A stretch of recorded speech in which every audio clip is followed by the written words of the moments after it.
Buenas tardes a todos los que están viendo esta webinar. Bienvenidos sean a este primer webinar organizado por un servidor con el tema enfoque formativo de la evaluación en la educación a distancia. Primero que nada, pues me da gusto el interés que ha tenido el magisterio por este webinar, por este tema en particular, debido a pues confusiones, dimes y diretes que ha habido en torno a cómo evaluar este primer trimestre de la educación a distancia o del programa de Aprende en Casa 2.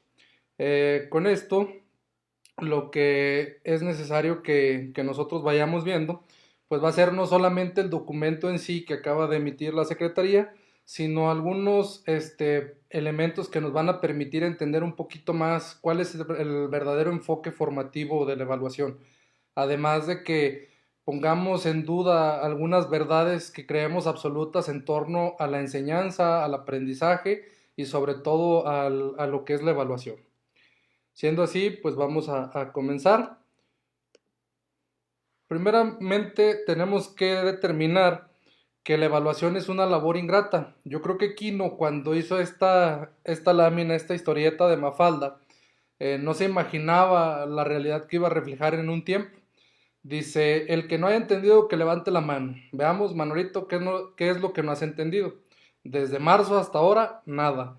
¿Por qué decimos que la educación o la evaluación es una labor ingrata? Porque básicamente es el momento frustrante en el que el alumno pues se da cuenta de que a pesar de que él ha ido a la escuela, ha cumplido con tareas y demás, quizá no ha logrado el aprendizaje que él deseaba. Y el maestro pues también a veces queda frustrado porque al evaluar y obtener los resultados pues a veces también creemos que nuestra labor en el aula pues no ha tenido un efecto porque observamos algunos elementos que nuestros estudiantes no han dominado, que no han tenido como la idea o que a veces pues no llegan al punto en el que nosotros queremos llevarlos. Por eso el doctor Pedro Ravela pues en su libro menciona que precisamente esto, que la evaluación es una labor ingrata debido a estos elementos que se presentan y que continuamente se vuelven de cierta manera un ritual en la educación. Actualmente nosotros, pues es bien sabido que estamos en un punto de quiebre. Eh, Vivimos una situación en la cual esta pandemia nos obligó a dejar el edificio, pero no a cerrar las escuelas, que es muy diferente. La escuela como institución sigue abierta y sigue funcionando con sus debilidades, con sus áreas de oportunidad, pero lo único que se cerró realmente fue el edificio. El edificio es el que está cerrado, al que no podemos regresar. Esto ha tenido una connotación, un efecto negativo y de ruptura para algunos, como ya hemos visto, pues ha habido casos donde los maestros que están en clases en Zoom, en Meet, pues cometen algunas situaciones, algunas faltas, algunos puntos donde ya llegan a realmente a mostrar otra cara que no tenían o algunos que ya la tenían, pero ha tenido esa connotación negativa, o sea, nos ha llevado a una frustración más grande porque no tenemos esa interacción con nuestros alumnos, no podemos visualizar cuál es el proceso que está llevando y eso pues a la larga también ahora y sobre todo en la evaluación pues nos hace falta. Por otro lado, también ha habido un efecto de adaptación y de evolución. Ha habido también el otro lado de los maestros que a la larga en este periodo pues han decidido tomar las riendas, se han informado, se han capacitado para manejar plataformas digitales, para buscar la mejor manera de acercarse y de comunicarse con los estudiantes. Porque realmente el problema que tenemos ahorita es de comunicación. Es difícil que el estudiante o el padre de familia pues entienda todas las interacciones que requiere el maestro. Incluso por ahí hay maestros que están mandando toda su planeación a los padres de familia para que la apliquen y pues ellos carecen del dominio didáctico y pedagógico que nosotros tenemos a raíz de nuestra formación. Entonces sí tenemos que ver este punto como algo que nos lleve a evolucionar, a entender la educación y sobre todo la evaluación de una manera diferente. ¿Por qué? Porque si no cambiamos el sentido de lo que estamos haciendo, difícilmente vamos a cambiar la práctica. Si nosotros no entendemos y no cuestionamos esas verdades que creemos absolutas tanto en educación como en evaluación, va a ser complicado que llevemos. Actualmente estamos viviendo una transformación bastante complicada debido a que estamos aplicando dos programas de manera simultánea. Estamos aplicando el programa 2011 y estamos aplicando programa 2017. Y en un futuro pues va a llegar el nuevo plan y programas, o lo que es la nueva escuela mexicana con su propio plan y programas, y pues eso va a ser otra readaptación.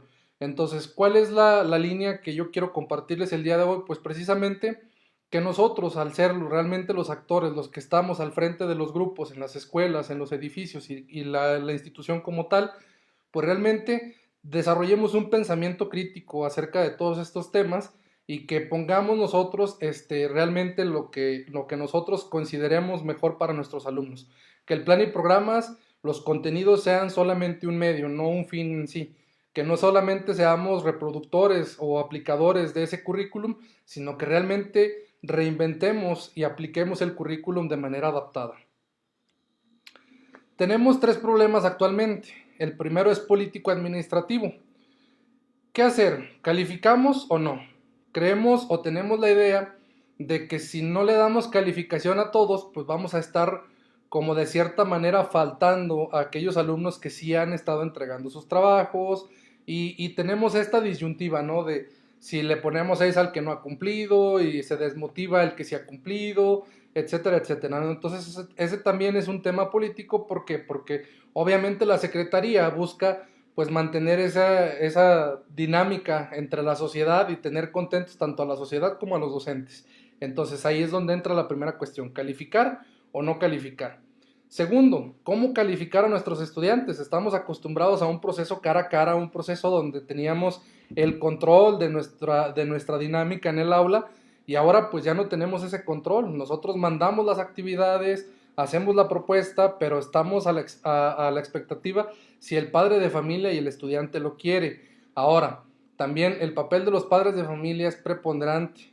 Tenemos que ver, o también hay un miedo de los docentes a decir, bueno, el estudiante ha estado entregando los trabajos, pero ¿cómo puedo corroborar que realmente el estudiante haya sido el que elaboró el trabajo y que no haya sido el padre de familia quien lo haya hecho? Entonces también ese es un tema de esta cuestión. Y pues ahorita actualmente pues vemos sobre todo en estas páginas de memes, pues que también ahí pues está la disyuntiva, ¿no? De si lo reprobamos, no lo reprobamos o qué es lo que vamos a hacer. Otro problema es técnico y tecnológico. Como les mencionaba, pues realmente anteriormente el proceso era cara a cara. Yo podía ver a mi estudiante si estaba trabajando, cómo lo hacía, de qué manera estaba interactuando con sus compañeros, etcétera. Entonces, ese proceso se perdió. O sea, ahorita es uno de las cuestiones que nosotros tenemos. Como teníamos la observación como una técnica principal para la evaluación. O sea, nosotros dependíamos de esa interacción en el aula para saber y conocer los procesos de aprendizaje de nuestros estudiantes.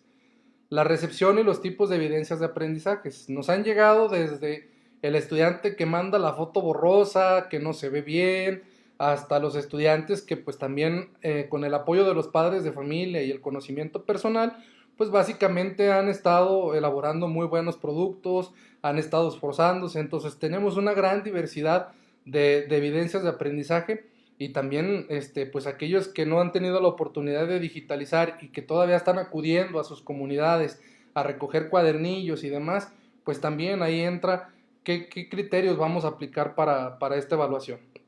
Y como les mencionaba anteriormente, pues cómo verificar la identidad del autor de las evidencias, cómo saber que realmente mi estudiante, mi alumno, elaboró ese trabajo para poderlo calificar.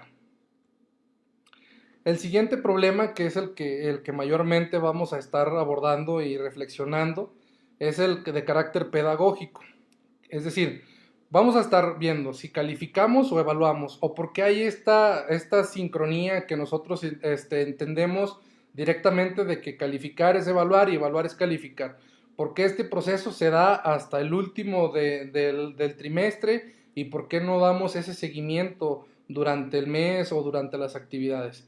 Enseguida, ¿qué sentido tiene lo que estamos haciendo? Es muy importante, maestros. Realmente, yo creo que la información que rescatemos de esta evaluación debe de enfocarse al encontrarle ese sentido a lo que estamos haciendo. Es decir, tenemos que identificar qué herramientas, qué actividades, qué procesos nos han sido más funcionales para seguirlos aplicando y también aquellos que no nos han sido tan funcionales para poderlos modificar. Entonces, de esta manera poder ir adaptando a las necesidades de nuestros estudiantes. Recordemos, maestros, que considerar el esfuerzo o el aprendizaje, pues estamos calificando solamente pues si cumplió o no cumplió. Y realmente lo que tenemos que enfocarnos es a ver el aprendizaje que nuestro estudiante ha tenido.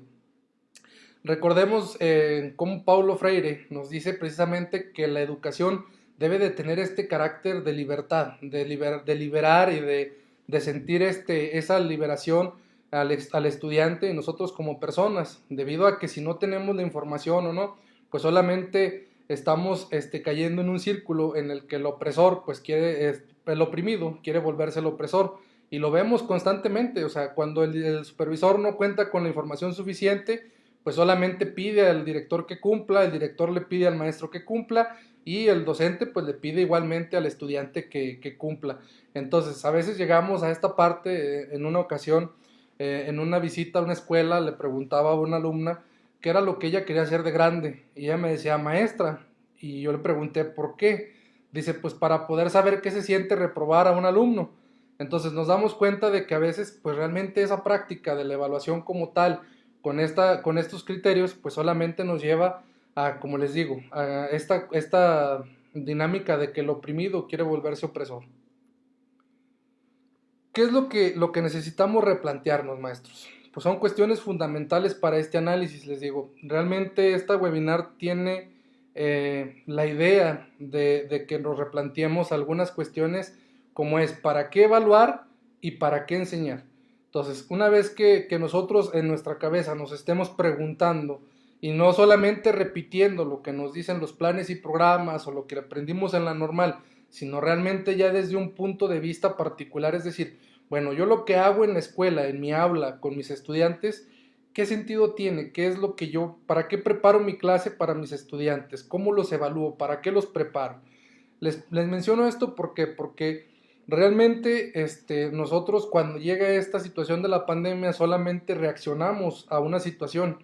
Entonces, ¿por qué no prever? Hubo instituciones de educación superior, privadas obviamente, que se estuvieron preparando para esta cuestión de la transición de lo presencial a lo digital desde el mes de diciembre, enero, y a nosotros nos empezaron a preparar hasta que ya teníamos la contingencia. Entonces, nosotros también tenemos que empezar a desarrollar este pensamiento crítico que nos permita visualizar más allá hacia dónde va la sociedad y cuál es el sentido de lo que hacemos con nuestros estudiantes. Sin duda, la relación que tenemos con la evaluación como maestros es tóxica. Realmente nos causa cierto temor, cierto pavor. Una idea, si lo ponemos a pensar, es: ¿recuerdan aquellas temidas entregas de calificaciones cuando citaba la maestra a nuestros papás para entregarle la boleta, y que era el único momento en el que teníamos como esa oportunidad de conocer un poquito de qué realmente, cómo iba en la escuela, cuáles eran las situaciones que teníamos ahí? Y realmente la pregunta aquí es: ¿en algún momento supimos qué significaban esos números en las boletas? ¿Nuestros estudiantes saben qué significan, de dónde salen las calificaciones? ¿O realmente solamente seguimos emitiendo y recibiendo? Pues tenemos muy claro y muy vivo el proceso de la reforma del 2013, que la connotación punitiva de la evaluación pues también nos dejó marcados como docentes. Eso es algo innegable. Lo que les decía, o sea, nos oprimían, entonces de cierta manera pues teníamos que buscar la manera de cambiar ese sueño de ser el oprimido a ser el opresor. Entonces, es decir, al estudiante le toma importancia aquellas tareas que se califican. No se debe de utilizar la evaluación como un medio de presión. Eso viene en el documento de las orientaciones pedagógicas y lo marca, porque sí he sabido que en algunos maestros utilizan o utilizábamos las actividades y decir, es que esto se va a calificar, y realmente en muchas ocasiones decimos a los padres de familia, es que esto es parte de la calificación y si no lo hace pues va a reprobar o va a tener una calificación baja. Entonces debemos de separar esa connotación de la evaluación a un sentido de que cumplo, me dan calificación, o no cumplo, me dan, o sea, realmente que sea un proceso más enfocado al aprendizaje, al desarrollo personal, tanto de nosotros como maestros como de nuestros estudiantes. Evaluación y calificación. Evaluar es una actividad natural. Nosotros evaluamos a cada momento. Evaluamos qué coche es el mejor que podemos comprar, el que más nos gusta. Evaluamos a las personas con las que convivimos. Evaluamos los alimentos que queremos comer el día de hoy. Todo en la vida lleva una connotación de evaluación. ¿Qué es lo que es la evaluación? Pues nos lleva relativamente a algo subjetivo. ¿Por qué? Porque con base en lo que nosotros conocemos, sabemos, vivimos, pues obviamente van a ser las connotaciones que le vamos a dar a esa evaluación, a ese proceso o a ese apartado. Todo lo que sale de nuestro radar o de nuestra zona de confort o de nuestra zona de conocimiento, pues a veces nos asusta y por eso lo dejamos fuera de la evaluación. El sistema de evaluación y calificación surge durante la Revolución Industrial. Es decir, pues yo creo que ya todos teníamos la idea de que precisamente el modo escolar de los modelos educativos y toda esta parte, pues tiene una connotación obviamente derivada de un modelo capitalista. A partir de la Revolución Industrial, pues la educación, la escuela se enfocó en formar obreros para estas fábricas, en donde pues obviamente lo único que tenían que aprender era obedecer, aplicar ciertos procesos y solamente tenían que reproducirlos. Entonces, de ahí nosotros venimos y ese proceso pues rara vez lo cuestionamos. ¿Cuál es el elemento que también tenemos que rescatar aquí? Pues el modelo de calificaciones. ¿Por qué otorgar del 5 al 10 o como en Estados Unidos del A, B, C, D o como en otros países utilizan otras escalas? Aquí lo que hizo este desarrollo pues fue un británico, William Farish, que era un profesor de la Universidad de Cambridge. En 1792 él se marcó el objetivo de diseñar un método de trabajo que realmente le permitiera clasificar, evaluar a los estudiantes de una manera más rápida y que a la vez a la Universidad de Cambridge le permitiera tener más alumnos y por ende más dinero. Entonces, esta dinámica pues surge también de esta visión capitalista, de esta visión de integrar mayor cantidad de personas para darles educación y en consecuencia, pues también obtener más dinero. Entonces, este sistema de evaluación, él lo encontró o lo tomó de referencia de una fábrica de zapatos en la cual graduaban la calidad de los materiales, de las producciones y a partir de ahí les otorgaban una calificación para salir al mercado. La evaluación en el modelo capitalista, pues básicamente es un modelo en el que todos debemos encajar, es decir, no se adapta a las necesidades de cada estudiante, sino que todos los estudiantes que van de una cierta edad, por ejemplo, esta discusión que se ha dado enormemente entre el preescolar y la primaria, de que a los 6 años tiene que aprender a leer y escribir. Bueno, ¿y por qué? O sea, qué proceso, qué desarrollo en cada estudiante es diferente. No podemos decir que a los 6 años todos los niños tienen que aprender a leer y escribir y si ya no lo hicieron, pues ya no lo lograron, o si lo logran antes no está permitido. Es decir, ese modelo nos ha llevado a forzar y a tratar de hacerlos a todos iguales. Todos deben de aprender lo mismo, de la misma forma y al mismo tiempo. Aquí pues tiene mucho que ver la práctica que hacemos como maestros.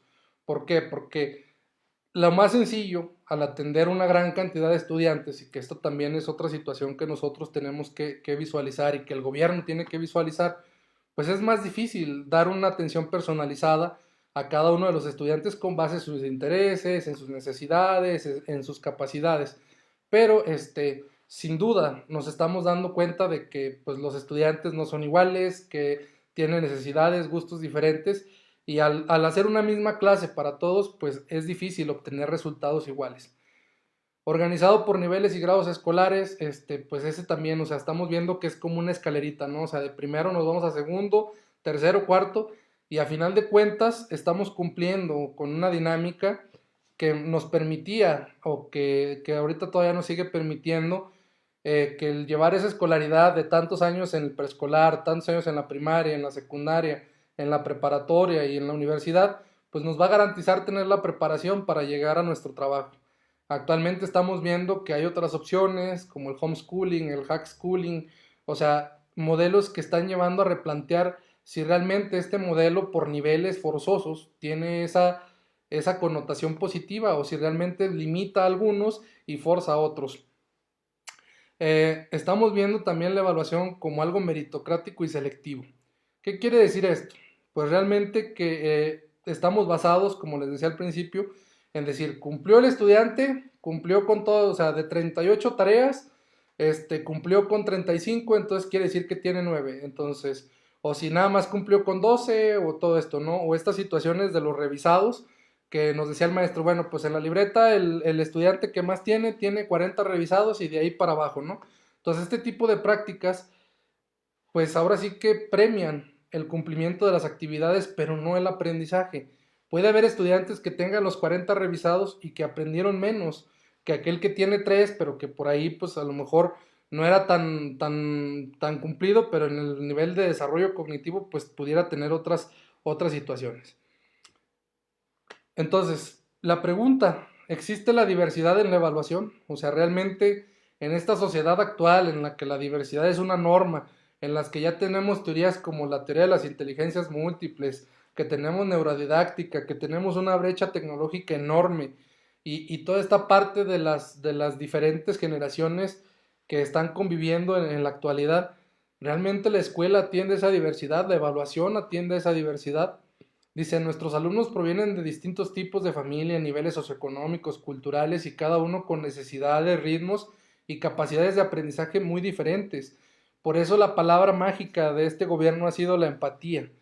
Tenemos que ser empáticos, conocer las limitaciones, los potenciales de nuestros alumnos para poder trabajar en consecuencia.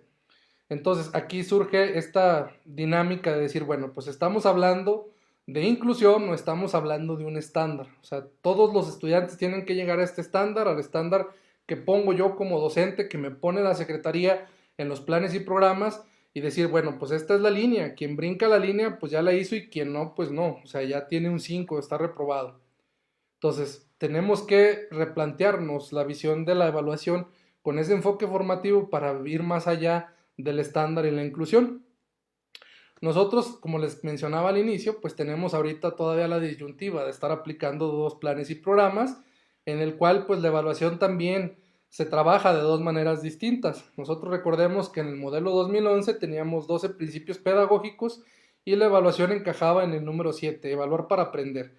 Aquí pues obviamente también priorizaba lo que era el enfoque formativo de la evaluación, nos permitía o nos daba la idea de estar recuperando información para poder replantear de ahí nuestras clases, las dinámicas con los estudiantes y realmente pues la idea estaba ahí. Sin embargo, pues también teníamos otras presiones dentro de lo que es los acuerdos de evaluación que no nos permitían de cierta manera, tenían como algunos candados y siguen teniendo algunos candados para reprobar a un estudiante o que un estudiante repita grado. O sea, también todo ese tipo de cuestiones pues nos llevan a replantearnos cuál es el verdadero sentido de la evaluación. Por otro lado, pues el modelo de aprendizaje es clave, pues tenía 14, en el cual pues podríamos abarcar algunos, por ejemplo, tener en cuenta los saberes previos de los estudiantes, es decir, pues partir realmente de un buen diagnóstico que me permita evaluar en consecuencia. Promover lo que es el estándar de la disciplina, modelar el aprendizaje y sobre todo, pues también la evaluación como un medio para poder entender el proceso de aprendizaje. Incluso en el 10 vemos que dice reconocer el valor del aprendizaje informal. Este tiene un peso porque en el documento que vamos a ver a continuación, pues realmente tiene un apartado en donde dice eso, o sea, donde marca un elemento que una forma de obtener evidencias es de reconocer ese aprendizaje informal. Podemos tener estudiantes que no están directamente metidos ahorita en cuestiones pedagógicas, en cuestiones académicas, no están realizando sus trabajos de la escuela, pero que están acudiendo a trabajar con sus papás o que están obteniendo experiencias para la vida y aprendizaje para la vida de manera informal. Entonces tenemos que ser conscientes de que en la realidad del estudiante, pues también hay un aprendizaje y nosotros tenemos que aprender a capitalizarlo al interior de las escuelas. ¿Cómo lo plantea el documento? Pues lo plantea que tenemos que reconocer ese aprendizaje informal a través de las narraciones o de las experiencias que el estudiante nos da. Entonces, ¿por qué no plantear a los estudiantes simplemente la elaboración de un diario en donde recopilen qué habilidades o qué retos han enfrentado? Y me refiero a reto no como algo muy grande, sino simplemente que es aquello que ellos no sabían hacer antes y que ahora sí pueden. De esta manera llegamos a los enfoques de la evaluación. Tenemos tres enfoques. El primero es un enfoque de clasificación de estudiantes, es decir, quién es mejor y quién es peor. Aquí es muy claro que si nosotros llegamos al aula y preguntamos a todo el grupo quién es el alumno más inteligente del grupo, pues todos van a voltear o todos van a identificar al estudiante o a los estudiantes que de cierta manera destacan porque se les facilita integrarse a esa dinámica de trabajo del maestro. Entonces tenemos una tablita donde vamos de mejor, menor, peor, etcétera, y entonces también los estudiantes se van clasificando de esa manera. Esto es válido, pero solamente cuando son materias o cuando son temas precisamente de selección. Por ejemplo, para los concursos de lo que es la ruta, la olimpiada, olimpiada de matemáticas, en donde descubrimos realmente cuáles son las potencialidades de nuestros estudiantes y podemos dirigirlos hacia ese lado. Entonces, cuando nosotros podemos dividir para qué es bueno cada estudiante, podemos enfocarlo a cierto tipo de actividades y que vayan desarrollando esas habilidades y esas potencialidades. ¿Por qué? Porque la escuela, pues pareciera que lo que busca es ese estándar, pero si nosotros nos vamos a la vida cotidiana, no hay alguien que haga todo. O sea, todas las tareas de la sociedad están divididas. Hay artistas, hay doctores, hay arquitectos, o sea, hay de todo. Entonces, ¿por qué querer estandarizar que todos lo sepamos todo? ¿Por qué no enfocar a las habilidades que tiene cada estudiante? El segundo enfoque es el enfoque de certificación.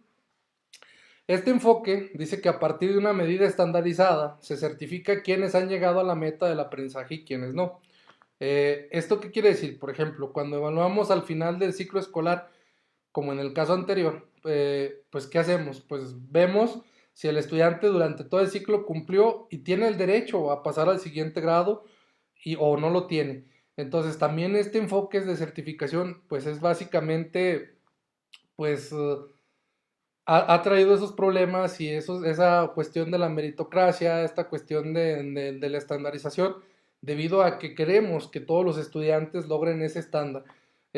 Cuando pues lo que tenemos que enfocarnos o ver es que pues cada estudiante tiene niveles diferentes, es decir, hay estudiantes que en el área del lenguaje, hablando de las inteligencias múltiples, en el área del lenguaje pues va a obtener a lo mejor un gran desarrollo, pero para las matemáticas no va a ser tan bueno. Su nivel máximo de aprendizaje o su logro máximo de aprendizaje va a ser aquí. Entonces, ¿por qué no medir hasta dónde llega ese aprendizaje en lugar de forzarlo a llegar hasta donde nos marcan los planes y programas? Y por último, el que vamos a estar, o del que hemos estado hablando, o vamos a estar replanteando, que es el enfoque formativo. ¿Qué quiere decir el enfoque formativo? Pues básicamente que está basado en el progreso personal, es decir, un proceso más individualizado. Y la ayuda a mejorar a partir de la obtención de información. Es decir, aquí no vamos a decir quién es el mejor, quién es el peor, quién sí clasifica, quién no clasifica. Es decir, estamos entrando a un modelo en el cual básicamente la evaluación, más que calificar, lo que busca es obtener información para poder desarrollar las potencialidades. Por ejemplo, el sustento para poder trabajar esta parte, pues nosotros lo podemos encontrar básicamente en la zona de desarrollo próximo de Lev Vygotsky. Él plantea esta situación donde estas habilidades que tiene desarrolladas nuestro estudiante son la base para luego llegar a una nueva zona y así posteriormente.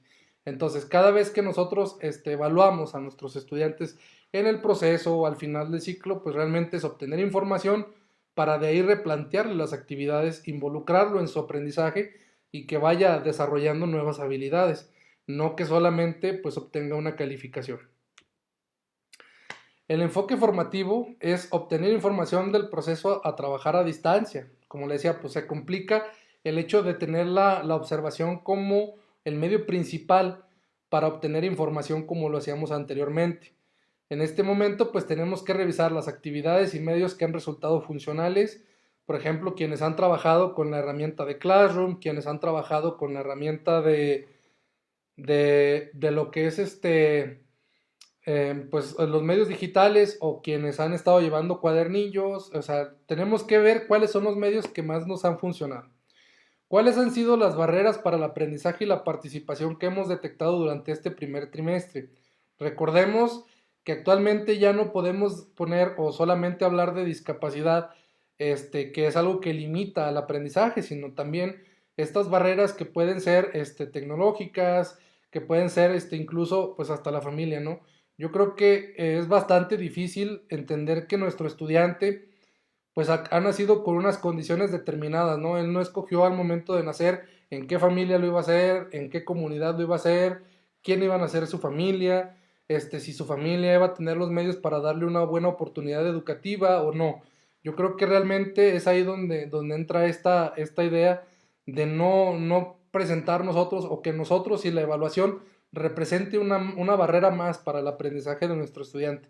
Sé que es frustrante y que es difícil entender como maestros que el no obtener las actividades cuando nosotros estamos mandando y que no obtenemos esa respuesta de regreso, pues es difícil, pero realmente ahí es donde este proceso pues es enfocado a eso, o sea, a obtener información y si no la hay, pues no podemos llevar a cabo ese proceso.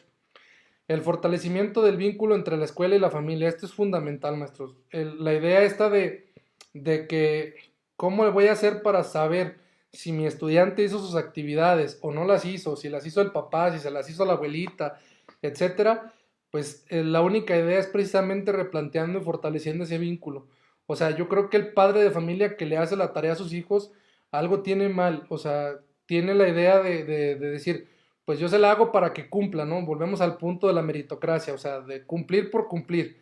No importa que el niño no aprenda, no importa que el niño no tenga la más mínima la idea de cómo hacer esa actividad, yo la hago para que cumpla y para que le califiquen. Entonces, realmente cuando empecemos a cambiar ese enfoque de decir, bueno, pues es que yo no nada más estoy calificando que cumpla o que no cumpla, sino que realmente haya obtenido ese aprendizaje, el padre de familia también tiene que empezar a dar esa mirada a decir, bueno, pues yo lo que quiero es que mi hijo aprenda, no que cumpla con una actividad.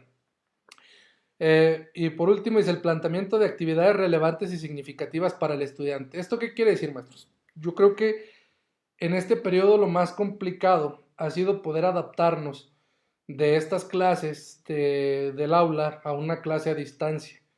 Es difícil en el sentido de que pues no tenemos los medios, no tenemos diferentes situaciones. Hay quienes pues solamente tienen comunicación cuando van a la comunidad, hay otros que afortunadamente pueden comunicarse vía remota por teléfono, hay otros que todavía son más afortunados porque tienen medios digitales. Entonces, a pesar de que todos estamos en una misma situación o en un mismo mar, pues ya lo hemos dicho, ¿no? Hay quienes se están ahogando, hay quienes van en barco, quienes van en bote y quienes van en yate.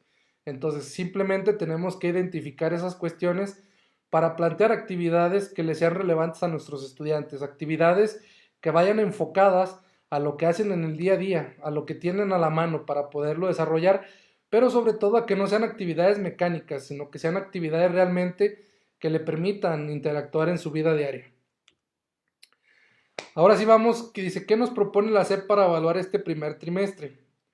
Nos da este documento con las orientaciones pedagógicas y criterios para la evaluación del aprendizaje para la educación preescolar, primaria y secundaria en el periodo de contingencia.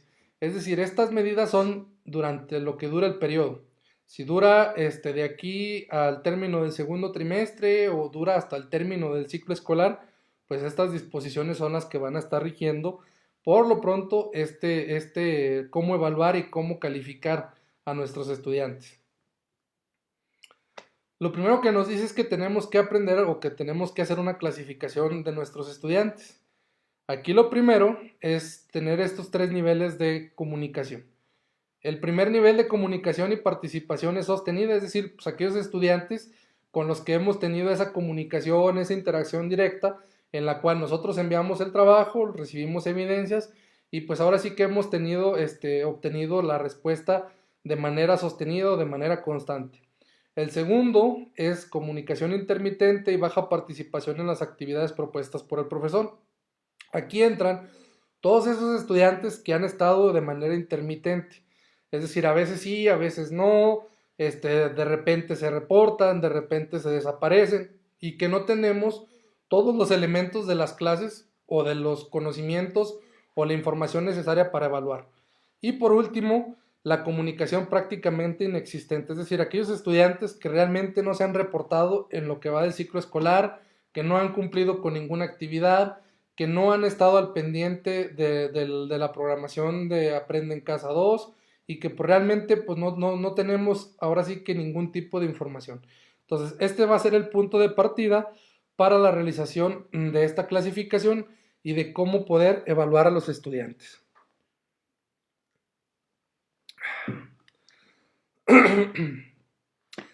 Enseguida nos marca también que tenemos que diversificar el uso de fuentes de información.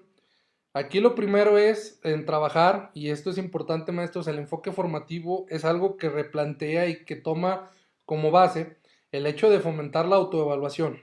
¿Qué quiere decir esto? Que nuestro estudiante, pues obviamente sepa de antemano qué es lo que se le va a evaluar, qué es aquello del trabajo que está haciendo o que por las actividades que ha estado realizando, realmente del proyecto, qué es lo que se le va qué es lo que se le va a evaluar. O sea, nos pasa constantemente, incluso a nosotros, cuando nos encargaban una tarea y entregábamos nuestro trabajo, pues obviamente a nuestro entender, a nuestra capacidad, etcétera, y pues realmente la calificación, pues nosotros no sabíamos qué significaba, lo que les decía al inicio de la charla.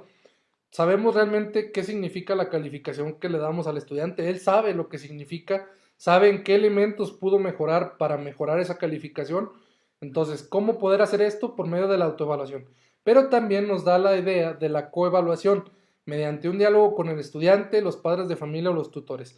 Y no solamente con los padres de familia, yo creo que también podemos ir fortaleciendo el vínculo entre estudiantes, que seamos capaces de crear una cultura colaborativa con nuestros estudiantes. Es decir, que un compañero sea capaz de evaluar al otro, a través, obviamente, no dejarlo al criterio libre, porque si lo dejamos al criterio libre, pues solamente van a decir, pues se ve bonito tu trabajo, pues tienes 10, o se ve feo, está sucio y ya tiene tanto. Entonces, como ese tipo de cuestiones, para poder ir fomentando y irlos integrando en esta dinámica de la autoevaluación, la coevaluación, obviamente tenemos que tener elementos claros y que ellos también los conozcan. ¿Cómo? Por medio, por ejemplo, del uso de una rúbrica. Una rúbrica en donde venga desglosado exactamente punto por punto qué es lo que se le está evaluando y que el estudiante, con el uso constante, pues también aprenda a decir, pues aquí mi compañero pues le faltó poner esto, le faltó quitar esto, tuvo tantas faltas de ortografía, etcétera, de manera de que se vuelva más práctico y que podamos entrar en esa cultura de la mejoración continua, pero también de la mejoración personal. Enseguida dice tareas y actividades de seguimiento que fueron realizadas y entregadas. Yo creo que este punto es el que ya todos teníamos muy claro, ¿no? O sea, ¿qué vamos a evaluar o cómo vamos a evaluar? Pues obviamente a través de las tareas y las actividades que nos fueron mandando evidencia a los estudiantes, de la respuesta que obtuvimos. Entonces, ese es el punto que también nos va a dar información. O sea, es decir, tenemos que ver esto también más allá del cumplió o no cumplió. Si nos vamos solamente a utilizar una lista de cotejo en la cual pongamos cumplió o no cumplió, pues aquí no vamos a encontrar mucha información más que pues saber si el alumno es cumplido o no. ¿Cuál es la idea? Pues realmente darnos un chapuzón a las actividades que realizó para encontrar esas fortalezas, esas áreas de oportunidad que tenga el estudiante en su trabajo y poderle recomendar otras actividades, otros ejercicios para ir mejorando dependiendo de en qué le está fallando a nuestro estudiante. Por último, dice, los saberes que el alumno haya adquirido durante este periodo, lo que les comentaba hace rato. ¿Cómo valorar el aprendizaje informal de nuestros estudiantes? ¿Cómo valorar eso que aprende o lo que nosotros a veces llamamos como la escuela de la calle, ¿no? O sea, ¿qué es lo que aprende afuera, pero que realmente pues a lo mejor es un aprendizaje que le va a servir para la vida? Aquí, por ejemplo, yo recuerdo un estudiante que tuve en el que pues en la escuela realmente al trabajar con él el lenguaje pues era un área donde a él no se le facilitaba, batalló para aprender a leer y escribir, pero en matemáticas era muy bueno, tenía una facilidad de cálculo bastante buena y después descubrí que se daba debido a que este estudiante al salir de la escuela pues realizaba, iba con sus hermanas aquí al centro de Zacatecas y andaba pidiendo dinero. Él entonces se volvió una práctica común de que tenía que pues estar haciendo cálculos de cuánto necesitaba y al último, porque cuando llegaban a cierto pues dinero que tenía, iba a comer con sus hermanas y después de esto él la regresaba a su casa, él se quedaba todavía un rato pidiendo más dinero. Entonces todas estas habilidades que él desarrolló de manera personal a través de su vida diaria, pues también fueron elementos que se fueron considerando para sus calificaciones. también tenemos que ver la atención a la diversidad desde la evaluación. Ahorita es muy común escuchar, bueno, ¿qué es justo, qué es injusto al momento de evaluar? Consideramos que el ponerle un 6 al estudiante que tiene, que nunca entregó un trabajo es injusto, y que el calificarle, por ejemplo, con un 8 a alguien que estuvo pues participando y entregando sus trabajos, pues también resulta injusto. Aquí la justicia tiene que ver más que nada, maestros, en el hecho de calificar el proceso individual de cada estudiante. Creo que debemos dejar de lado esta visión de comparar a los estudiantes para determinar quién fue el mejor y a partir de ahí calificar, ¿no? Aparece a modo de chascarrillo, pero en alguna ocasión un maestro comentaba esto de que dice, pues yo al último evalúo al mejor estudiante y ya sé que si sacó de 7, pues todos de ahí para abajo, ¿no? O sea, esta idea de que si el mejor estudiante sacó tal calificación, los demás por ende van a estar abajo, pues yo creo que debemos de dejar de comparar a los estudiantes entre sí y realmente comparar al estudiante desde un punto inicial, es decir, antes de nuestra intervención pedagógica o de nuestro trabajo, ver dónde estaba al inicio y luego dónde termina después de esa intervención.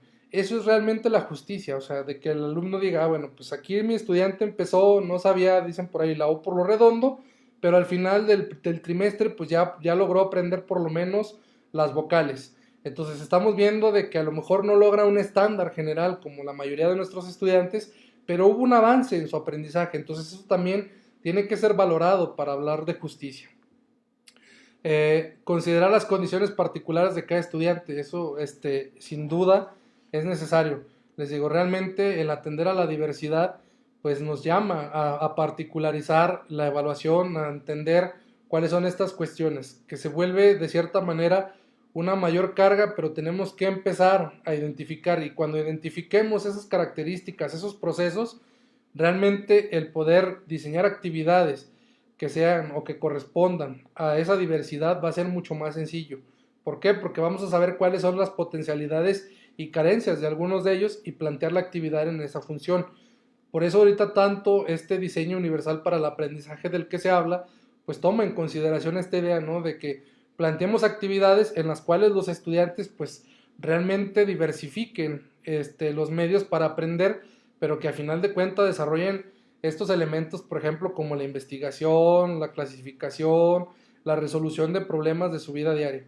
Entonces, cuando nosotros aprendamos a quitarnos esta visión escolarizada de decir, pues tiene que aprender lo que me marcan los planes y programas, y que los planes y programas son mi Biblia y que nada más lo voy a llevar a cabo así tal cual como está, hasta en el orden que me lo marca el libro de texto, pues va a ser complicado, porque para el estudiante pues la realidad no está fraccionada como los libros de texto, como el plan y programa, es una realidad bastante más compleja. La asignación de calificaciones que nos propone es que solamente se le asignarán calificaciones a aquellos alumnos de los cuales se tenga suficiente información, es decir, aquellos que tuvieron una comunicación y participación sostenida y que tengamos los suficientes productos, la suficiente información, a ellos sí podremos otorgarle una calificación. ¿Cómo lo vamos a hacer? Pues acorde con el artículo 10 del acuerdo del 11 de marzo del 2019, que ahorita también vamos a ver cuáles son esas particularidades. Estas calificaciones serán preliminares, se formalizarán hasta el fin del ciclo escolar. Como les decía, esto es un parche, realmente este documento que nos manda la Secretaría es un curita para mantener esta idea de decir, bueno, pues ¿cómo le vamos a hacer? ¿Qué es lo que los maestros piden? Que de cierta manera, pues una manera de presionar, como ya lo decíamos, a los padres de familia es reprobar. Pero ¿cuál es la justicia? Entonces, ¿qué hacen? Nos mandan estos criterios en los cuales nos dicen, pues solamente asignen calificación a quien tengan esta información, y a quienes no, pues solamente se les va a poner un guión en su calificación hasta el momento en el que tengamos mayor información acerca de su aprendizaje. Como les decía, pues ahorita para aquellos estudiantes que han tenido una baja o nula participación, pues se cancelará el espacio con un guión, y eso es lo que nos marca ahí. Entonces realmente tampoco, no, maestros, vayamos a cometer el error de ponerle un 6 a quien no ha cumplido, a quien cumplió a medias. Entonces habría que esperar cuáles sean las condiciones y cuáles van a ser las normas, porque muy probablemente cuando regresemos a una forma presencial o semipresencial, este artículo o este acuerdo sea cambiado para poder o salga alguna nueva disposición normativa que nos vaya a dar cómo evaluar a aquellos estudiantes que estuvieron faltando, ya sea por medio de un examen o alguna valoración más particular, para poderlos clasificar y poderles otorgar una calificación. Pero sí, eso es importante, que esto solamente es de manera preliminar. El artículo 10 del acuerdo del 1103, pues nosotros vemos, ¿no? La parte más compleja está en preescolar, primero y segundo de primaria, porque pues realmente, como les decía, hay candados desde la normativa que nos impiden reprobar a un estudiante y aquí lo encontramos en un primer momento. Preescolar, pues solamente se califica mediante observaciones y sugerencias de aprendizaje. Primero y segundo, la escala de calificaciones solamente es del 6 al 10. Entonces, es decir, para preescolar, primero y segundo, pues básicamente va a ser imposible que reprobemos a un estudiante o dejarlo que repruebe, a menos de que haya otra disposición al momento de que salga alguna nueva normativa. Para el resto de los grados escolares, la escala básica pues es de 5 a 10 y también aquí habrá que esperar cuál es la normativa que van a aplicar para la asignatura de formación cívica y ética y para la de vida saludable, que son elementos que marca ahí como parte de este nuevo currículum, parte indispensable de esta normalidad, pero que todavía no tenemos claro hasta que nos emitan las boletas cuál va a ser, si se van a calificar numéricamente, si solamente van a llevar recomendaciones, eso habrá que todavía esperar un poco más. El registro de las observaciones, en el caso de los estudiantes que tuvieron una comunicación intermitente, se registrará la leyenda información insuficiente, mientras que para aquellos que su comunicación fue inexistente, la leyenda deberá decir sin información. Entonces, en estos registros, pues solamente si ya tachamos con el guión, pues solamente habría que agregar información insuficiente para los intermitentes y sin información para los que nunca se reportaron. En preescolar se registrará en el apartado de observaciones y sugerencias sobre avances de aprendizaje y para primaria y secundaria en observaciones o recomendaciones generales del docente. ¿Cuál es la parte más fuerte o el sentido más grande del enfoque formativo? Pues es realmente la retroalimentación. Es un punto central en el que nosotros nos tenemos que estar encontrando para poder dar información a nuestros estudiantes, a los padres de familia, pero también que esa información nos sirva a nosotros, que nos permita realmente encontrar el medio para mejorar el diseño de nuestras actividades, la comunicación con ellos, etcétera. Entonces, ¿cómo le tenemos que hacer aquí? Pues la evaluación es involucrar al estudiante en su proceso mediante el establecimiento de pautas de evaluación previas a la realización de una tarea y la retroalimentación una vez que se realiza. ¿Esto qué es? ¿Qué quiere decir, maestros? Que antes de empezar algún proyecto, porque pues, realmente ahorita la metodología que más se presta para estar trabajando a distancia es la de proyectos, pues antes de iniciar un proyecto, una actividad, que el estudiante reciba las pautas que se le van a evaluar.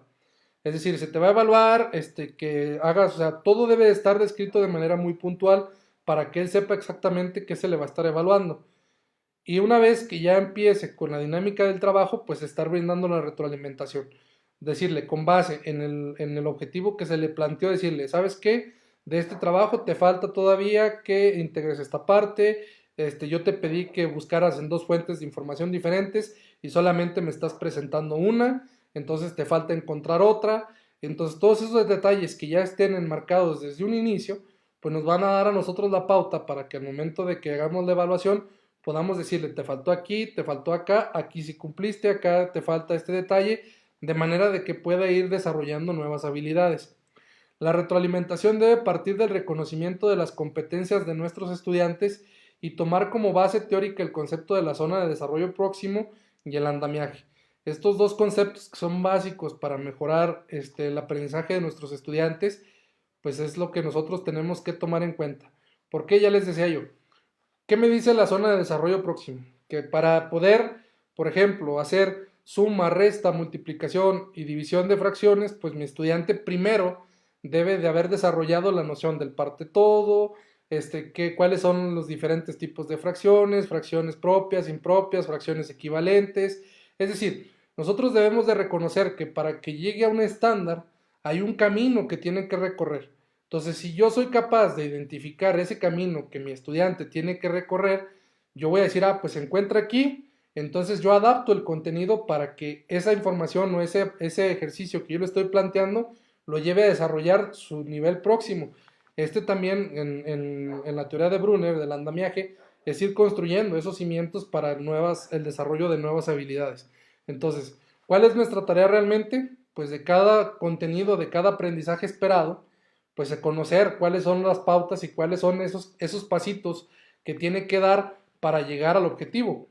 Una de las cosas que yo les digo a los compañeros es que realmente cuando planeamos, al momento de evaluar, ponemos el aprendizaje esperado. Pero recordemos que el aprendizaje esperado es lo que se espera precisamente que el estudiante aprenda a lo largo de un ciclo escolar. Es decir, tenemos todo un año, todo un ciclo escolar para que nuestro estudiante logre ese aprendizaje esperado. ¿Cuál es mi tarea? Pues realmente diseñar un propósito, un objetivo para cada sesión. ¿Por qué? Porque si yo quiero calificar o quiero evaluar el aprendizaje esperado en una sola clase, pues obviamente los resultados se van a ver muy bajos, porque mi estudiante obviamente al primer trimestre pues no va a poder, o habrá quienes sí lo hagan, pero van a ser pocos los que desarrollen llegar a esa meta. Entonces, si yo adapto el estándar, que realmente cuál es el próximo paso, pues ahí voy a ver realmente cuál es el avance de mi estudiante de un punto inicial antes de la intervención a un punto final después de la intervención. Para la entrega de calificaciones, pues obviamente lo que nos están pidiendo es que en la medida de lo posible la entrega de las boletas, al igual que de estas recomendaciones, esta retroalimentación, pues sea entregada a los padres de familia por medios electrónicos, ya sea WhatsApp, correo electrónico, Classroom, etcétera, pues ya cada quien dependiendo de sus posibilidades determinará. En el caso de que pues no se disponga de medios electrónicos y la entrega de calificaciones, pues será pactado en un acuerdo entre la escuela y la comunidad. ¿Cómo? Cuidando obviamente los protocolos y medidas de higiene, limpieza y sana distancia. Entonces, para quienes ahí, pues ahora sí que no tienen la posibilidad, pues tendrán que encontrar la manera o los medios para poder hacerlas llegar a los padres de familia en los periodos que corresponden.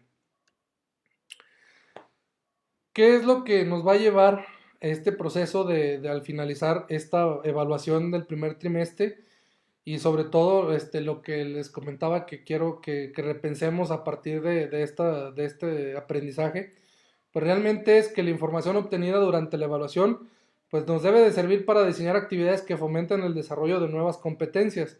Es decir, no verlo como que tenemos que llegar a ese estándar, a ese aprendizaje esperado, sino que realmente desarrolle una nueva competencia en mi estudiante. Segundo, evitar los ejercicios mecánicos, aislados y artificiales. Este tipo de problemas o de situaciones que a veces creamos de manera hipotética, que a veces también a manera de chascarrillo decimos, pues Juanito, ¿cuándo va a ir a comprar 67 sandías al mercado, no? Entonces, ese tipo de situaciones o de ejercicios aislados que fraccionan y escolarizan el aprendizaje, pues también hay que aprender a soltarlos, y dejarlos un poco de lado y empezar a dinamizar, como les decía yo, con proyectos más de la vida cotidiana. ¿Cómo? Pues que el alumno registre, que el alumno investigue, que resuelva problemas de su vida cotidiana. Tan fácil como puede ser, les decía yo, bueno, esta parte de las experiencias personales, pues que elabore un diario, que elabore un registro de cuánto tiempo tarda su mamá en elaborar la comida, que elabore un registro de a qué hora se levanta y las actividades que realiza en el día. O sea, toda esta parte que le ayude a organizar también su día a día y que le ayude a reflexionar sobre lo que hace en casa y cómo se mantiene o cómo se debe de mantener activo tanto físicamente como académicamente como intelectualmente, pues llevarlo a esa reflexión a través de estas actividades. Por eso les mencionaba que a mi parecer, pues el aprendizaje por proyectos, pues es uno de los que más se prestan para realizar este tipo de trabajo con nuestros estudiantes a la distancia.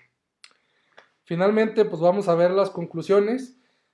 Pues la primera es cuestionar los usos de la evaluación en mi práctica para reconfigurar su sentido a uno formativo. Es decir, como les decía yo, no realmente al momento de cuestionarme para qué evalúo o cómo evalúo, no remitirme a lo que me dice el plan y programa, no remitirme a esta cantaleta que muchos ya tenemos, sino que realmente lo hagamos a título personal. Cuando yo evalúo, ¿qué evalúo?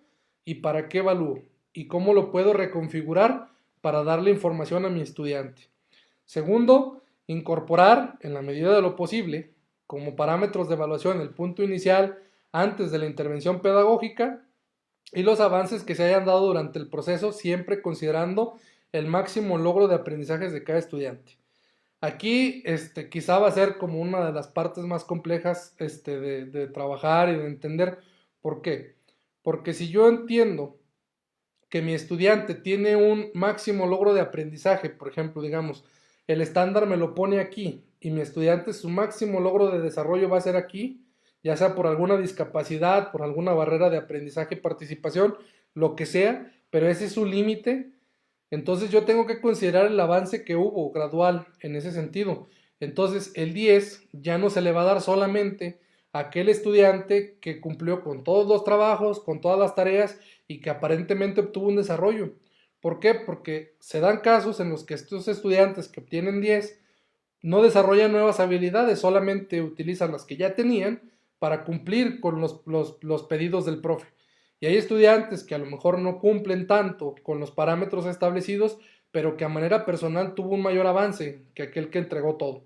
Entonces, es difícil entender que a veces podemos tener alumnos que luego nos llegan con una calificación muy alta y luego cuando empezamos a trabajar con ellos decimos, pero pues es que no sabe esto, no sabe lo otro y le faltan estos aprendizajes, estas habilidades y nosotros decimos, pues es que aquí ya nos engañamos, pero nosotros ahí también tenemos que aprender a comunicar ese proceso que el niño vivió para que el maestro que lo reciba pueda saber y decir, bueno, pues tiene 10, pero ese 10 significa que durante un ciclo escolar, considerando su máximo logro de aprendizajes, pues el estudiante aprendió a escribir algunas vocales o pasó de ser de escrituras primitivas a ser presilábico, silábico, pues ya es un avance, ¿no? Y a lo mejor durante ese periodo, pues fue su máximo logro de aprendizaje y por eso tiene el 10, pero cuando lo comunicamos, por ejemplo, con el ejercicio de las fichas descriptivas, pues a lo mejor ahí podemos aprender a dar esa información, a compartirla y a entenderla.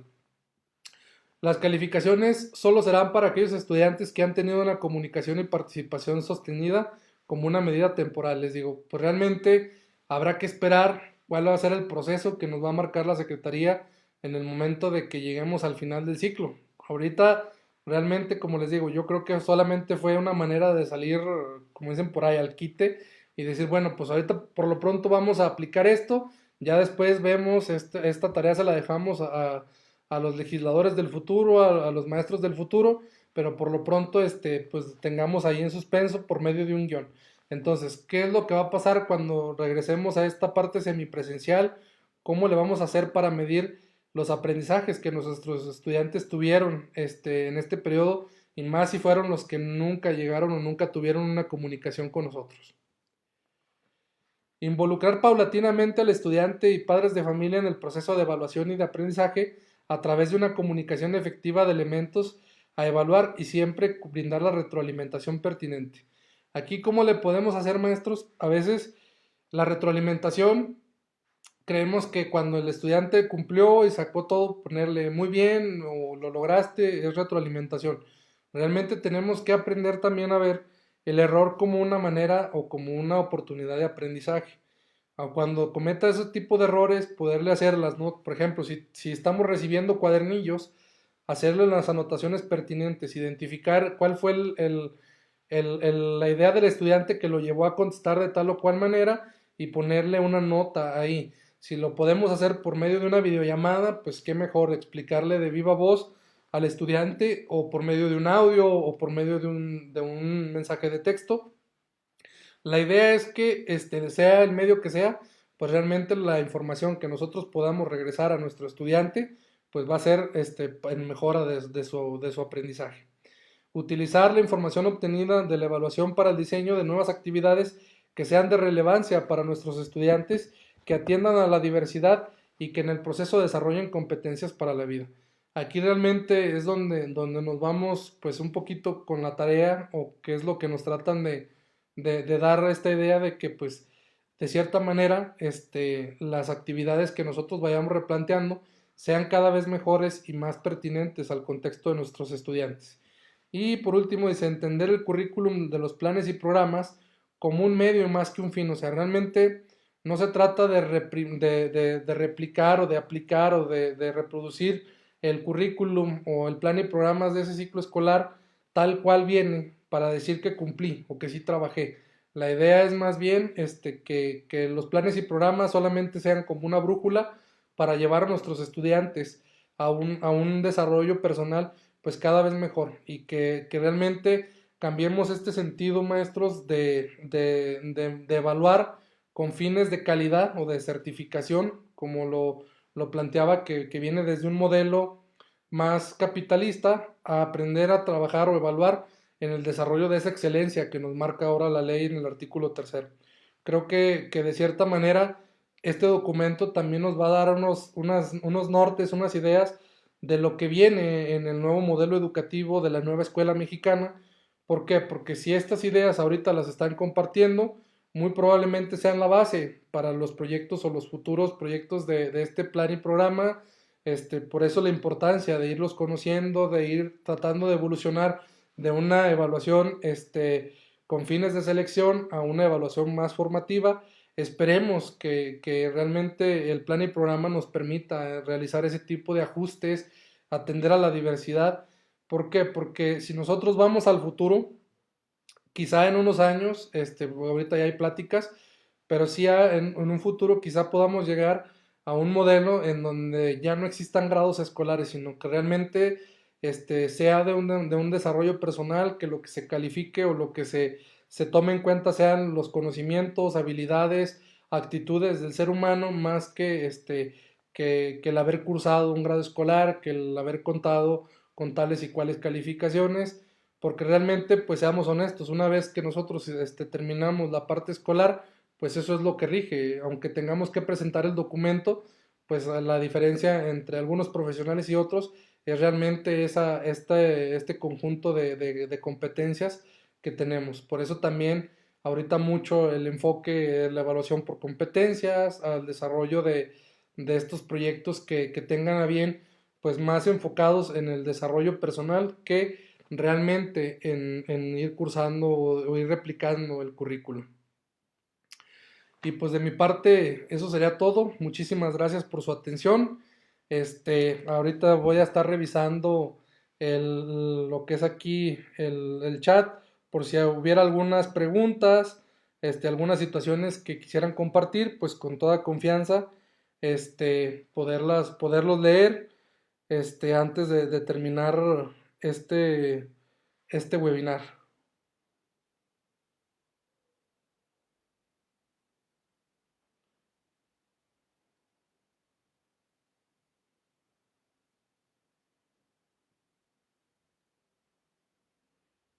Aquí nos comentan, dice, la evaluación es entonces una de las áreas de oportunidad más grandes que tenemos los docentes. Desde nuestra planeación podemos fortalecer ese proceso, sin duda. Yo creo que esta evaluación ha sido una práctica que se ha repetido constantemente. Así como nosotros enseñamos, como nos enseñaron, pues también estamos evaluando como nos evaluaron. Entonces, creo que realmente por eso les digo, más que ver la evaluación desde la parte teórica, desde la parte que me marca el currículum, es pensar y repensar la evaluación a manera personal, o sea, realmente qué es lo que quiero dejarle a mi estudiante. Gracias, profesor, por compartirnos la información sobre los criterios de evaluación. Muchas gracias por este seminario. Muchas gracias por compartir. Pues al contrario, maestros, pues muchas gracias a ustedes. Creo que pues por aquí en el chat no alcanzo o no alcanzo a ver alguna pregunta. Les digo, realmente si tienen alguna pregunta en lo que pudiera aportarles, pues realmente estamos. Igualmente les pido que compartan este webinar. Y además también me gustaría que aquí en los comentarios pues pusieran algunos otros temas que pudiéramos estar revisando y compartiendo con ustedes en próximos webinars o en próximos en vivos para poder ir desarrollando. Les digo, sí creo que como maestros tenemos esta obligación de desarrollar un pensamiento más crítico hacia dónde queremos dirigir la educación, porque realmente proyectos gubernamentales, proyectos de gobierno van y vienen, cambian cada 6 años o menos, entonces realmente creo que como maestros y como magisterio, como gremio, debemos de poner nosotros, pues ahora sí que una situación, una postura propia en la cual los gobiernos se adapten a esa postura. Incluso ya siendo muy soñador, yo soy de la idea de que la educación, el proyecto educativo debería de ser ajeno a quien está en el poder, obviamente teniendo como base un proyecto de nación, pero sí que no cada 6 años o cada cierto tiempo que llega un nuevo partido al poder o un nuevo presidente, pues empieza a cambiar todo con miras a dejar un sello personal más que realmente enfocarnos al desarrollo de los mexicanos. Entonces, sí hay, como nosotros somos quienes estamos en el grupo, estamos en las escuelas y estamos desarrollando, creo que es necesario que como gremio fijemos esa postura a través del pensamiento crítico, a través de decir, esto sí funciona, esto no funciona, tú me propones esto, pero la realidad es esto. En el momento en el que podamos desarrollar esas habilidades de debate a partir de esa constructo, de esa investigación, acción que hacemos en el aula, pues realmente vamos a ir mejorando la situación de la educación en México. Claro que sí, maestra Belén. La maestra Belén por ahí dice que si le permito hacer comercial de una comunidad de aprendizaje que está llevando, claro que sí. Quienes estén interesados en estar participando en una comunidad de aprendizaje con maestras de secundaria, me parece, o igual de educación básica, ahí está el comentario de la maestra, aparece como Chimo Serna, ahí la pueden contactar también. Dice, cuando vayamos a emitir una evaluación, preguntemos, ¿qué fue lo que le pedí a mis alumnos? ah, ¿qué fue lo que le pedí a mis alumnos? ¿Actividades a hacer por cumplir o hacer para aprender? Correcto. Realmente ese es el punto central de una evaluación formativa, el preguntarnos esa parte. Gracias, maestro Jorge, me encanta su lenguaje inclusivo, gracias. Gracias, maestro, muy bien. Maestro Cuco dice, además de las buenas orientaciones que nos has dado acerca de la evaluación, acabas de tocar un punto medular. Diseñar actividades que realmente aporten al alumno y le sean útiles en lo formativo, no solo por cumplir. Un tema importante podría ser sobre las retroalimentaciones que aporten y no ponerles cumplido muy bien otras frases que sabemos de memoria. Correcto.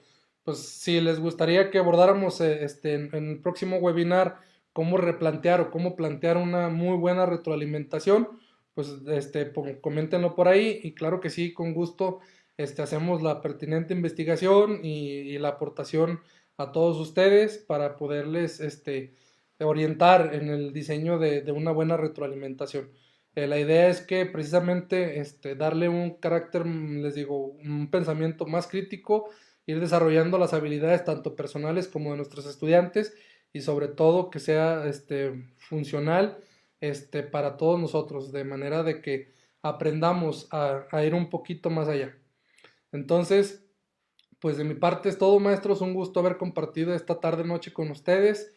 Espero que la información le haya sido pues relevante, que les permita resolver sus dudas y sobre todo, ojalá que nos vayamos con esta pregunta, con esta idea, con esta reflexión, en lo personal, para que podamos ir trabajando este cambio sistemático en la educación de México.